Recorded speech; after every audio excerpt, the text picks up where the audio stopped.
ഇവിടെ കാനഡയിൽ എങ്ങനെയാണെന്ന് വെച്ചാൽ നമുക്ക് എന്തെങ്കിലും ഒരു സാധനം വേണ്ടെങ്കിൽ അപ്പോൾ നമ്മൾ ഒന്നില്ലെങ്കിൽ നമ്മളിങ്ങനെ ഗാർബേജ് ആയിട്ട് നമ്മൾ കളയും, അല്ലെങ്കിൽ നമ്മുടെ വീടിൻ്റെ നമ്മൾ എവിടെയാണോ താമസിക്കുന്നത് അതിൻ്റെ ഫ്രണ്ടിൽ അവിടെ കൊണ്ടുപോയി വെക്കും. അപ്പോൾ ഇഷ്ടമുള്ളവർക്ക് വന്ന് എടുത്തിട്ട് പോകാം. അപ്പോൾ നമ്മൾ വിചാരിക്കും പൊട്ട സാധനങ്ങളായിരിക്കുന്നത്, പക്ഷേ പൊട്ട സാധനങ്ങളുണ്ടാവും, പക്ഷേ കുറേയൊക്കെ നല്ല സാധനങ്ങൾ കിട്ടും കേട്ടോ.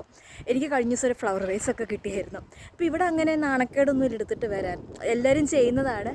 അപ്പോൾ ഞാൻ നിങ്ങൾക്കൊരു എക്സാമ്പിൾ കാണിച്ചു തരാം എങ്ങനെ അവർ വെച്ചേക്കണേന്ന് കേട്ടോ.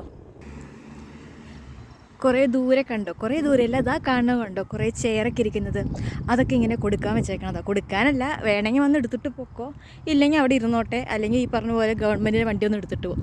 അപ്പോൾ ഒട്ടുമിക്ക ആൾക്കാരും നല്ല സാധനങ്ങളൊക്കെ ആണെങ്കിൽ വണ്ടി എടുത്തിട്ട് പോകും, അവരുടെ വണ്ടിയിലോ അല്ലെങ്കിൽ ഈ പറഞ്ഞ പോലെ അടുത്തൊക്കെയാണെങ്കിൽ കൈ കൊണ്ട് തന്നെ എടുത്തിട്ട് പോകും. ഇത് കണ്ടോ, ഈ ചെയറൊക്കെ ഇങ്ങനെ വെറുതെ വെച്ചിരിക്കണതാണ്. സോഫയുണ്ട്, ചെയറുണ്ട്, ഇങ്ങനെ കുറേ ഐറ്റംസ് ഇവിടെ വിൽക്കാൻ വെക്കും കേട്ടോ. വിൽക്കാനല്ല, എടുത്തിട്ട് പോകാൻ വെക്കും, നിർബന്ധമൊന്നുമില്ല. ഇപ്പോൾ ഇതൊക്കെ ഇപ്പോൾ നോക്കുകയാണെങ്കിൽ സ്ക്രാച്ചസ് ഒക്കെ വന്നതാണ്, പക്ഷേ ഇതേപോലെ നല്ല ഐറ്റംസൊക്കെ ഉണ്ടാവാറുണ്ട്. വേണമെങ്കിൽ എടുത്തിട്ട് പോവാം കേട്ടോ.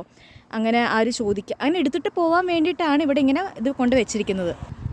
പിന്നെ ഇങ്ങനെ വെക്കുന്നത് ഇങ്ങനെ ഇന്ന ദിവസം അങ്ങനെയൊന്നുമില്ല, ഇന്ന സ്ഥലത്തൊന്നുമില്ല. നമ്മളിങ്ങനെ ചുമ്മാ നടക്കാൻ ഇറങ്ങുമ്പോഴേക്കായിരിക്കും നമുക്കിങ്ങനെ വെച്ചേക്കണമൊക്കെ കാണുക.